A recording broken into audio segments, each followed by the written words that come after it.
7 tahun sakit hati dengan Angie, Ayu Ting Ting kini luluh ikhlas pertemukan Bilqis dengan ayahnya.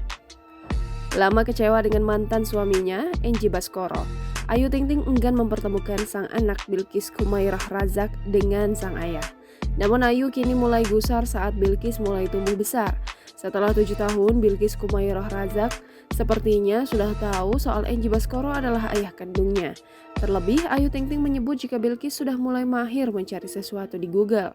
Maka bukan tidak mungkin Bilqis akan tahu siapa sebenarnya ayah kandungnya selama ini. Meski Bilqis mulai tahu sosok ayah kandungnya, Ayu Ting Ting rupanya masih menyimpan kekecewaan. Sahabat Ruben Onsu ini mengaku selama ini Angie Baskoro tidak pernah berusaha untuk bertemu dengan Bilqis. Bahkan, Angie sempat meragukan jika Bilqis adalah darah dagingnya di awal Ayu Ting Ting melahirkan. Hal tersebut diungkap Ayu Ting Ting dalam kanal YouTube milik Wendy Cagur. Diakui Ayu Ting Ting hatinya masih begitu emosi mengingat perlakuan Angie Baskoro kepada 7 tahun lalu. Namun meski begitu, Ayu Ting Ting mengaku dirinya tak boleh egois. Mantan suami mungkin ada, tapi mantan ayah tidak akan pernah ada. Hingga akhirnya Ayu Ting Ting pun mulai luluh. Pelantun alamat palsu ini mengaku akan menemani Bilqis jika putrinya itu benar-benar akan bertemu dengan sang ayah. Tak mudah memang bagi Ayu Ting Ting mengizinkan Bilqis dan Angie Baskoro bertemu.